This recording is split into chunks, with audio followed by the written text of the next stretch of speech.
Alors, ça me fait grandement plaisir d'être encore parmi vous ce matin et de tout particulièrement prendre ce temps dans la parole de Dieu avec vous. Et puis, pour ceux qui étaient ici la semaine dernière, notre frère Hervé nous a habitués à un nouveau style de prédication, de prendre un personnage de l'Ancien Testament ou du Nouveau. Ben, lui, il a fait l'Ancien et par son nom, Moïse, de faire une comparaison entre lui-même et le personnage de l'Ancien Testament. Alors, moi, de toute évidence, Daniel, il y aurait Daniel dans l'Ancien Testament. Mais j'ai changé d'idée. J'ai un petit peu peur d'un coup qui vous vienne à l'esprit de me jeter dans une fosse au lion pour savoir si j'ai une fosse aussi grande que la sienne. Alors, je vais parler d'un autre sujet. Aujourd'hui, on va se poser la question, mais qui est le plus grand pécheur? Qui est le plus grand pécheur? Alors, je vais vous demander de me dire laquelle de ces personnes est le plus grand pécheur.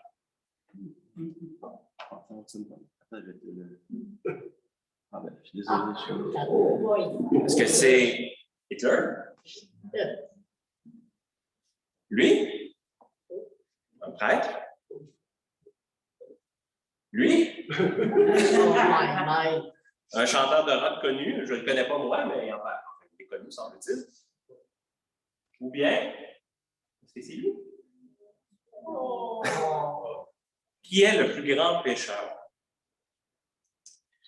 Il faut l'avouer, le mot péché et l'autre mot qui vient avec, pécheur, ce ne sont pas des mots très populaires dans notre société d'aujourd'hui.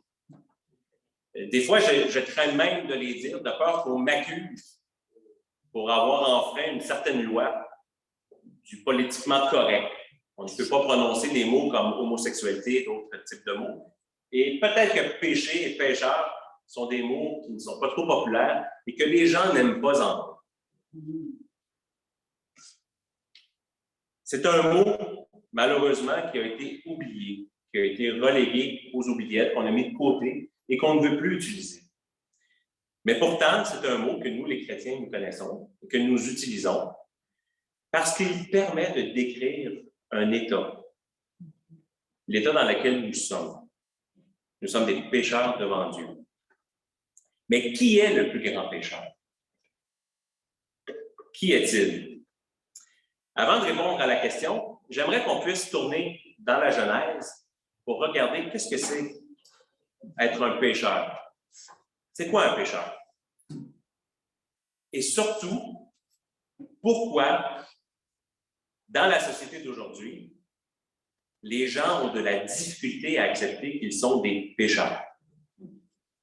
Même nous, parmi les chrétiens, c'est quelque chose qui nous est difficile d'admettre que nous sommes des pécheurs. Donc, encore moins de dire qui est le premier des pécheurs.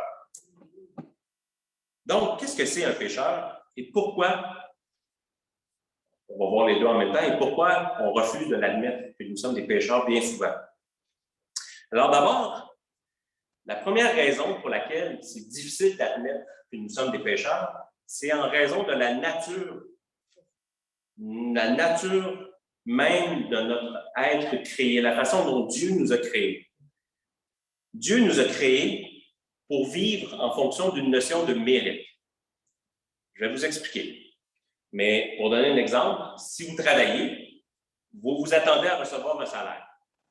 Dans bien des choses dans notre vie, nous obtenons quelque chose parce que nous avons accompli quelque chose. C'est une notion de mérite. Et Dieu nous a créés ainsi. Ce n'est pas quelque chose qui est apparu parce que le péché est apparu. C'est Dieu qui nous a créés comme ça. C'est dans la structure même de notre être, de nos personnes.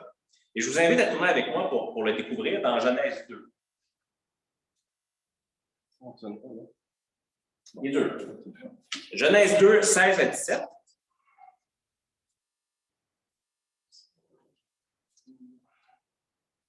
Où il nous est dit ceci: l'Éternel Dieu donna cet ordre à l'homme. Tu pourras manger des fruits de tous les arbres du jardin, mais tu ne mangeras pas le fruit de l'arbre de la connaissance du bien et du mal. Car le jour où tu en mangeras, tu mourras, c'est certain. Alors ici, Dieu établit une condition. Dans le jardin, sans péché, l'homme peut manger de tous les arbres sauf un. Si l'homme avait obéi à ce commandement, sans jamais en manger de cet arbre, que serait-il arrivé? Qu'est-ce qu'il aurait obtenu? C'est ce que nous voyons dans le prochain verset que je vais vous montrer. Dans Genèse 3, 22. Tu l'as fait? OK, parfait. Alors, ici, l'Éternel Dieu dit, voilà que l'homme est devenu comme l'un de nous pour la connaissance du bien et du mal. Maintenant, empêchons-le de tendre la main, de prendre aussi du fruit de l'arbre de vie, d'en manger et de vivre éternellement. Dans la théologie, on appelle ça l'alliance des œuvres. Dieu a créé l'homme avec une condition. Ne mange pas de l'arbre défendu. Et si l'homme et la femme avaient décidé de ne pas en manger, il aurait eu accès à l'arbre de vie. C'est le mérite de manger de cet arbre et d'avoir la vie éternelle. Mais parce que l'homme et la femme ont mangé le fruit défendu, ils ont péché, Dieu leur enlève ce privilège de vivre éternellement en sa présence. Le mérite leur est enlevé. Donc, Dieu nous a créés comme ça, une alliance des œuvres. Depuis le péché, on est encore fait de même. Nous avons encore en nous cette notion de mérite. Si nous accomplissons quelque chose, nous méritons en retour de recevoir quelque chose. Cependant, nous ne méritons plus de recevoir la vie éternelle. C'est quelque chose qui nous a été retiré à cause de la chute, à cause du péché. Ça nous est enlevé. Cette alliance des œuvres n'est plus valide pour nous. Nous n'avons plus accès à l'arbre de vie en raison de nos forces, de nos mérites, de ce que nous accomplissons. Nous vivons très bien avec la notion de mérite dans tout ce que nous faisons dans la vie de tous les jours. Au travail, on reçoit un salaire et d'autres trucs. Mais en ce qui concerne le salut éternel, ça ne marche plus. En raison du péché qui est entré dans le monde. Mais, lorsqu'on ne reconnaît pas, à juste titre, à quel point nous sommes pécheurs, nous voulons encore, par le mérite, obtenir un salut, obtenir la faveur de Dieu. Et c'est pourquoi les hommes ont créé tant de religions. Des religions par lesquelles ils ont la ferme conviction que s'ils accomplissent suffisamment le bien, ils obtiendront la faveur de Dieu et la vie éternelle. Mais cette avenue n'est plus une avenue sanctionnée par Dieu. Dieu ne nous approche pas de cette façon. L'arbre n'est plus à notre portée, l'arbre de vie. Les hommes, plutôt que de reconnaître qu'ils sont pécheurs et qu'ils sont sans solution, vont préférer la religion parce que ça fait partie de ce que leur nature profonde leur enseigne, d'essayer de mériter quelque chose et ainsi la faveur de Dieu. Mais nous ne pouvons plus emprunter cette avenue. Donc ça, c'est une des difficultés pourquoi nous avons la difficulté à reconnaître que nous sommes pécheurs. Parce que cette notion de mérite en nous qui est correcte, parce que Dieu nous a créés ainsi, ne fonctionne plus dans le schéma du péché. Ça ne fonctionne plus. Une autre raison pour laquelle nous avons de la difficulté à reconnaître que nous sommes des pécheurs, c'est à cause de notre autonomie. Et là, on va tourner dans, tu peux y aller, Genèse 3:6. Et là, on voit comment le péché est apparu. La femme vit que l'arbre était bon, porteur de bons fruits à manger, agréable à regarder et précieux pour ouvrir l'intelligence. Elle prit de son fruit et en mangea. Elle en donna aussi à son mari qui était avec elle, et il en mangea. Fondamentalement, le péché, c'est cette autonomie que l'homme a décidé d'acquérir par rapport à Dieu. Ce que Dieu a dit est considéré comme faux. Moi, ce que moi je dis, ce que l'homme pense, devient la norme, ce qui est acceptable. C'est ce qu'Adam et Ève ont fait. Ils ont décidé de rejeter cette parole de Dieu qui dit de ne pas manger le fruit défendu et de croire qu'eux ont la connaissance, que leur autonomie permet de dire « nous avons la bonne décision, nous prenons la bonne décision en mangeant ce fruit ». Ils ont décidé de ne plus être dépendants de Dieu, mais de fonctionner en autonomie, sans Dieu. Donc, la chute, c'est l'homme qui décide de vivre sans Dieu, sans savoir ce que Dieu pense, ce que Dieu veut, ce que Dieu désire, ce que Dieu considère comme bon. Aujourd'hui, est-ce que les hommes vivent en pleine autonomie, sans Dieu? Comme si Dieu n'avait rien à dire dans leur vie. Exactement, c'est comme ça que les gens vivent. Et ceux qui vivent dans les religions vont dire, oui, mais nous avons Dieu. Oui, mais vous avez Dieu parce que vous voulez obtenir l'arbre de vie qui vous est interdit en réalité. Donc, c'est votre autonomie. Vous reconnaissez encore que vous n'avez pas besoin de Dieu vraiment parce que même avec votre propre autonomie, vous êtes sans solution. Vous n'arriverez jamais à cueillir l'arbre, le fruit de l'arbre de vie. Vous êtes incapable. Donc, tous les hommes vivent selon leur propre autonomie, ce qu'ils pensent être juste, ce qu'ils pensent être bon et mauvais. Ils ont obtenu, oui, la connaissance du bien et du mal, mais pas selon Dieu, selon ce qu'eux en pensent. Et ça nous cause une difficulté à admettre que nous sommes pécheurs, parce que ça nous demande de renoncer à cette autonomie et de redevenir des êtres dépendants de Dieu.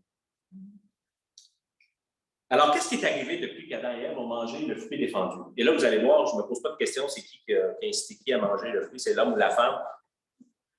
Les deux étaient dans le portrait. OK? Alors, qu'est-ce qui est arrivé?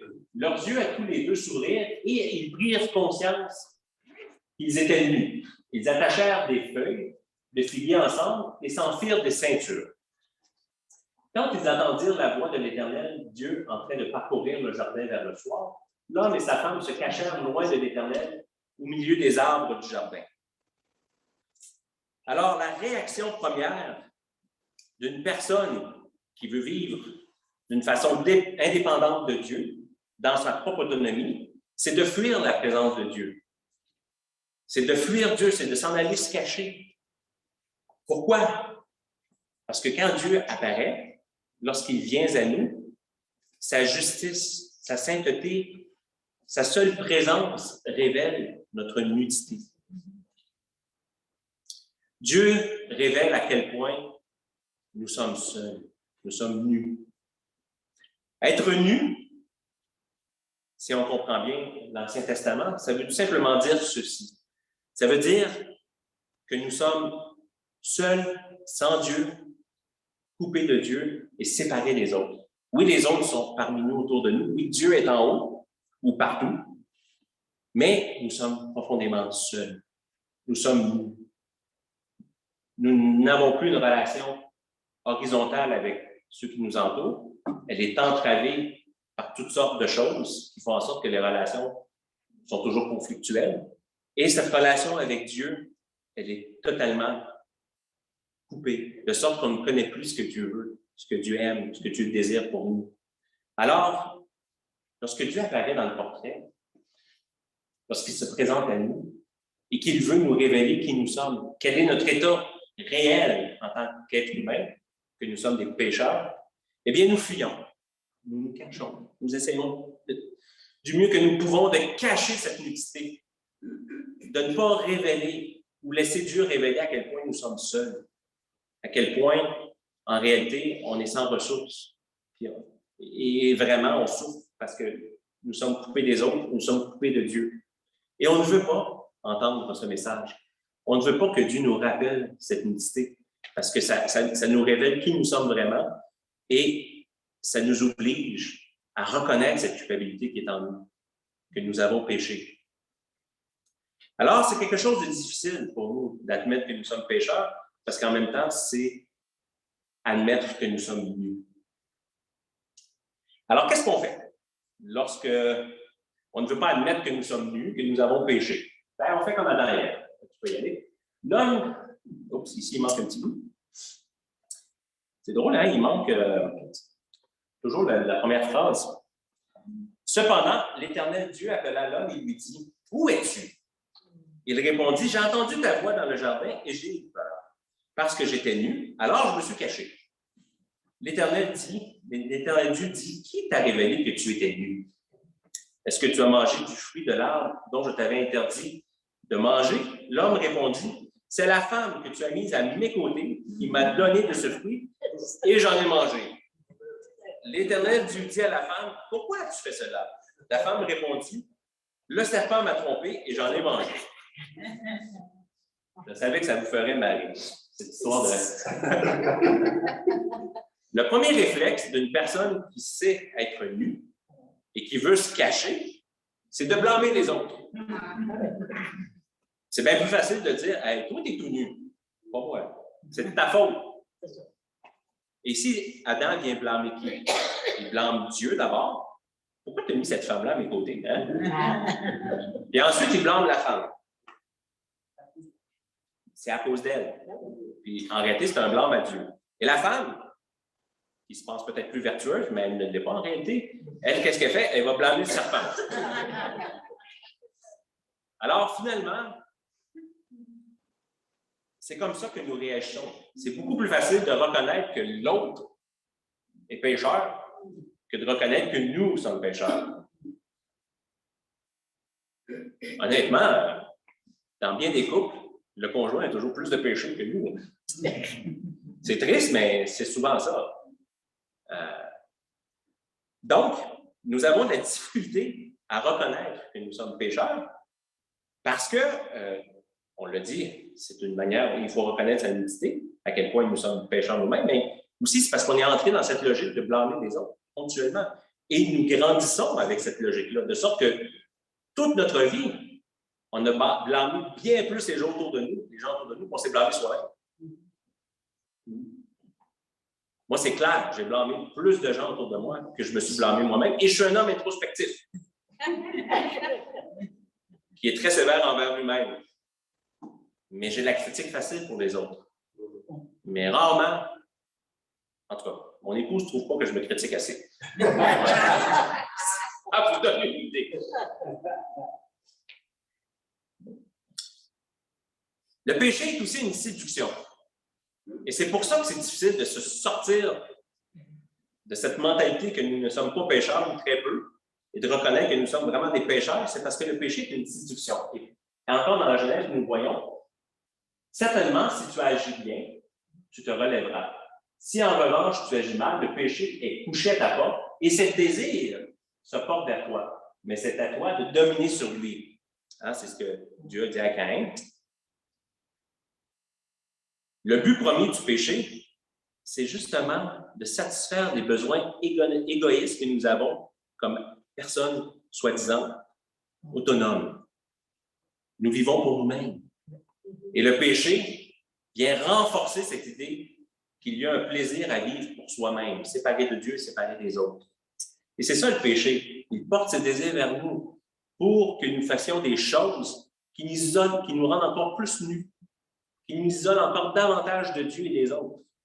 Mais c'est une séduction. Tous les péchés que les gens font, c'est parce qu'il y a une satisfaction à le faire. C'est le moi, complètement nu, séparé de Dieu et des hommes, qui trouve une satisfaction à goûter certaines choses, à faire certaines choses, qui viennent renforcer ce moi au détriment, à la destruction de tout ce qui est autour de nous. Et c'est difficile parce qu'admettre que nous sommes pécheurs, c'est de dire au péché, non, je ne veux plus de ta séduction. Mais lorsque nous ne sommes pas habitués à vivre en dépendance de Dieu, on ne sait pas comment vivre et être heureux, vraiment heureux comme Dieu le veut, sans entrer dans les vices du péché. Comment on fait pour être heureux, mais sans laisser le péché nous séduire et nous faire croire que si on obéit au péché, nous allons être plus heureux? Comment vivre le bonheur avec Dieu quand on n'est pas habitué d'être heureux autrement qu'avec le péché? C'est pas évident. Hein? L'Écriture nous enseigne, et là c'est une petite parenthèse, que le vrai bonheur, c'est dans l'amour que nous portons pour les autres. Aimer son prochain. C'est vraiment là que réside le vrai bonheur. Aimer Dieu et aimer son prochain. Et vous voyez, aimer Dieu et aimer son prochain, ça nous sort de cette logique de péché qui nous garde isolés dans notre autonomie, dans notre nudité. Aimer, quand Dieu nous restaure, il nous amène à redevenir une créature qui regarde vers le haut et qui regarde devant elle vers les autres. Et c'est là qu'est le vrai bonheur. Mais ce n'est pas facile de vivre comme ça parce que nous ne sommes pas habitués à vivre ainsi. Maintenant, qui est le plus grand pécheur? Certains diront, c'est Paul, il l'a dit lui-même. Et là, on va tomber. Paul dit, cette parole est certaine et digne d'être acceptée, sans réserve. Jésus-Christ est venu dans le monde pour sauver des pécheurs. Je suis moi-même le premier d'entre eux. Hey, tu nous facilites la vie. T'es le premier. OK, je suis au moins le deuxième. Mais il m'a été fait grâce afin que Jésus-Christ montre en moi le premier toute sa patience et que je serve ainsi d'exemple à ceux qui croiraient en lui pour la vie éternelle. Donc, Paul nous dit qu'il est le premier des pécheurs. Pourquoi? Mais Paul sait très bien qu'il a blasphémé Dieu. Hein, il a blasphémé Dieu parce qu'il a rejeté Christ et il a persécuté l'Église de Jésus-Christ. Il a tué certains chrétiens. Il en a martyrisé d'autres.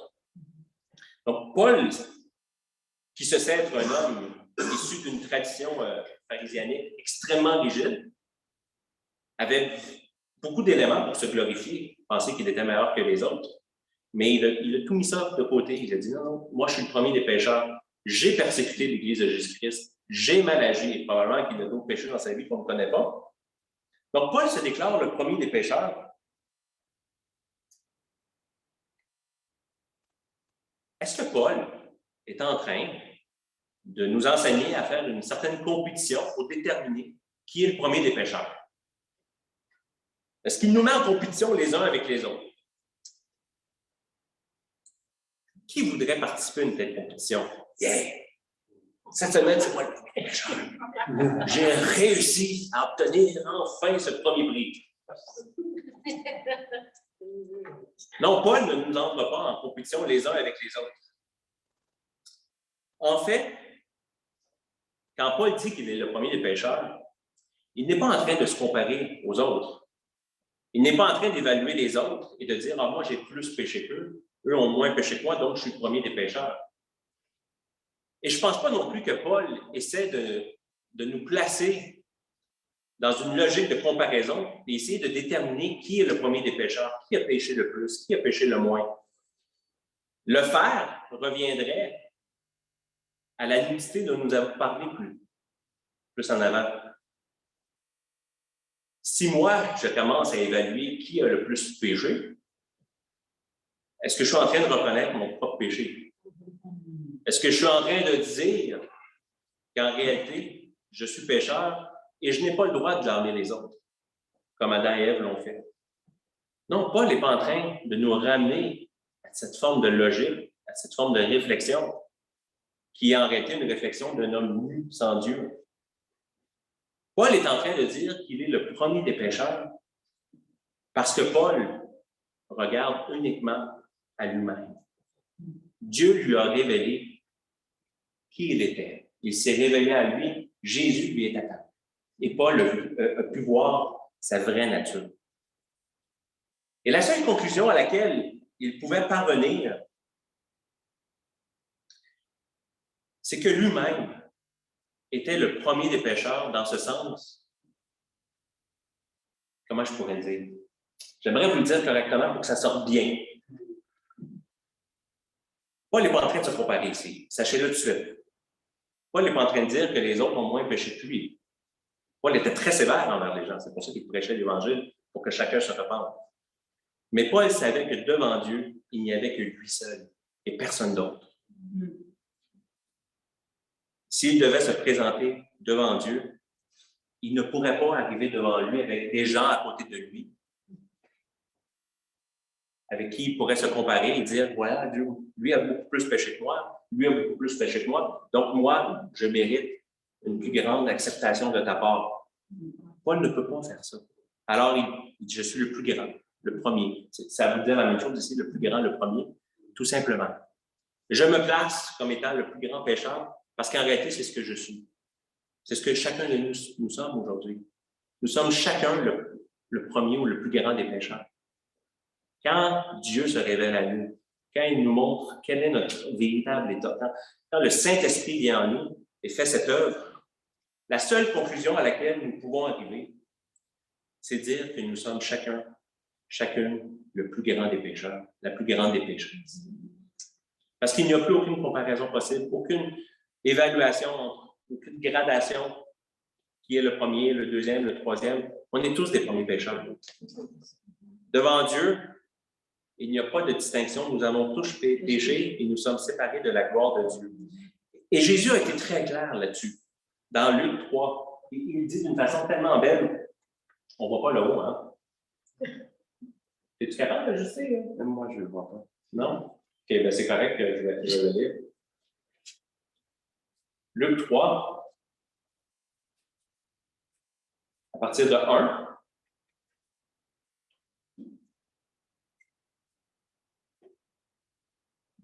Excusez.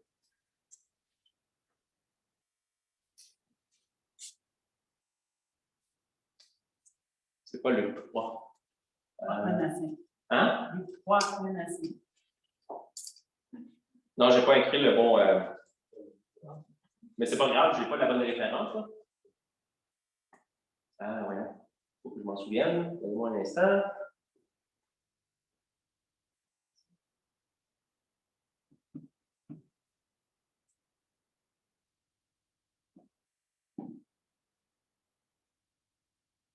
Bon. Je ne peux pas vous lire le début, là. Luc 3, 1, 5, c'est quoi la référence? 13.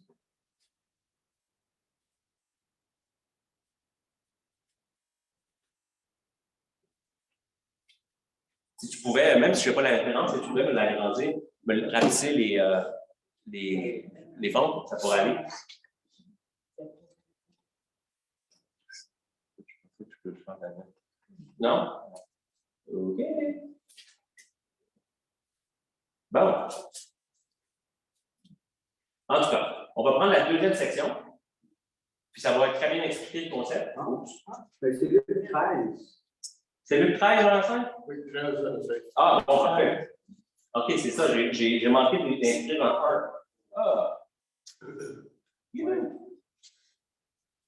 En ce moment, Oui, c'est ça. quelques personnes qui se trouvaient. Parfait, je vais vous le lire. Donc, à ce moment-là, quelques personnes qui se trouvaient là racontèrent à Jésus ce qui était arrivé à des Galiléens dont Pilate avait mélangé le sang avec celui de leur sacrifice. Jésus leur répondit, « Pensez-vous que ces Galiléens étaient de plus grands pécheurs parce qu'ils ont subi un tel sort? » Autrement dit, est-ce qu'on leur a fait subir ces choses-là parce qu'aux yeux de Dieu, ils étaient des plus grands pécheurs et ils le méritaient? Non, je vous le dis. Mais si vous ne changez pas d'attitude, vous périrez tous de même. Ou bien ces 18 personnes sur qui la tour de Siloé est tombée et qu'elle a tué. Pensez-vous qu'elles étaient plus coupables que tous les autres habitants de Jérusalem? Non, je vous le dis. Mais si vous ne changez pas d'attitude, vous périrez tous de même. Vous voyez, cette logique de comparaison n'existe pas quand Paul dit qu'il est le plus grand des pécheurs ou le premier des pécheurs. Elle n'existe pas pour Jésus. Peu importe ce que l'homme fait, peu importe le péché que nous commettons, dès qu'il y a péché, nous avons désobéi à la loi de Dieu et nous sommes coupables devant ses yeux. Et Dieu ne s'intéresse pas à savoir qui a fait le plus de péchés et qui en a fait le moins. Ce que Dieu exige, c'est la sainteté, c'est la perfection, ce que nous ne pouvons pas accomplir de nous-mêmes.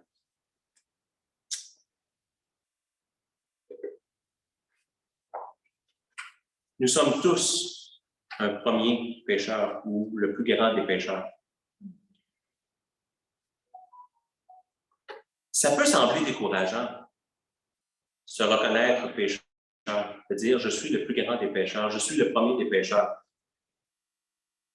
Mais lorsqu'on regarde la façon dont la bonne nouvelle nous a été donnée, on se rend compte que la notion de pécheur fait partie de la bonne nouvelle.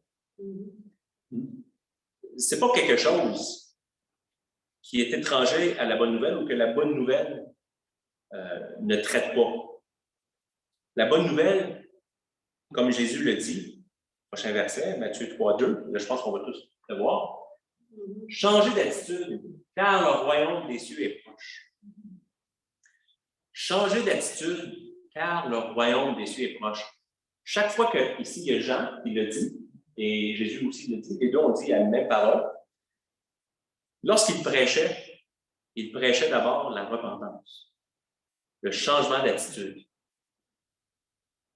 C'est une façon de dire, vous les pécheurs, changez, parce que le royaume de Dieu est proche. Et évidemment, la bonne nouvelle, lorsqu'on la continue, on se rend compte qu'on ne peut pas changer. Dans ce sens que oui, on se repent, oui, on change d'attitude, mais il y a quelque chose qui le fait en nous, qui nous a aidés à le faire, c'est le Saint-Esprit qui nous a donné une nouvelle vie, il nous a fait naître de nouveau et il nous permet de le faire. Mais la première chose, c'est la notion de péché. Repentez-vous, changez d'attitude. Dieu nous présente qui nous sommes réellement, des pécheurs. Il faut l'accepter, comme Jésus dit, si vous ne l'acceptez pas, vous allez tous périr. Vous êtes tous pareils dans le même bateau. Paul le dit aussi dans le verset que nous avons lu, 1 Timothée 1,15. Jésus-Christ est venu dans le monde pour sauver des pécheurs.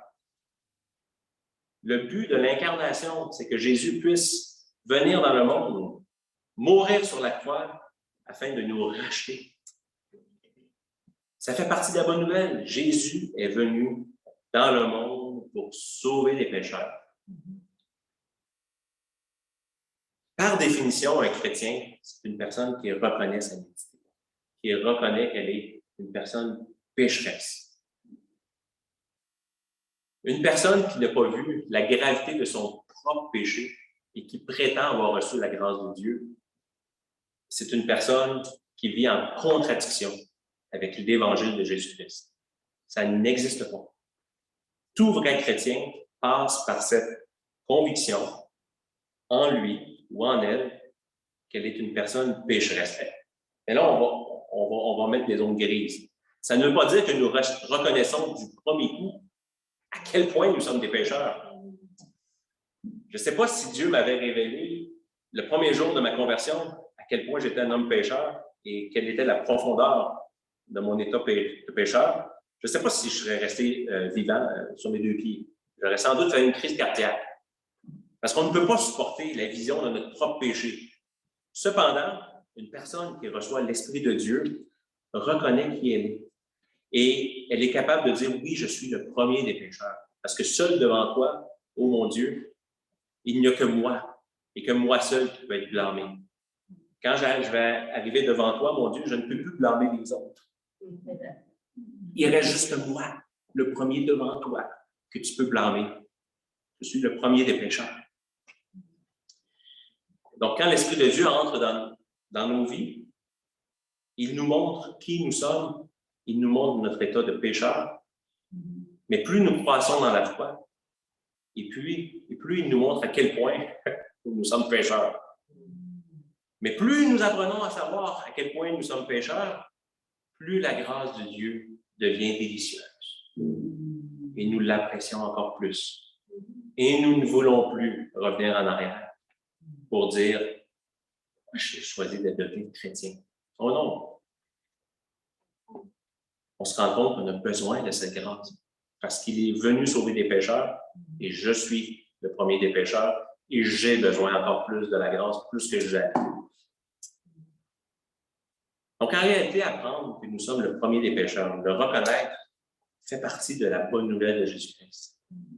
Et c'est une grâce que Dieu nous fait de le savoir, de le reconnaître. Et on ne peut pas s'enorgueillir de cela. Je ne peux pas arriver et dire « Ah, ben, je suis le premier des pécheurs.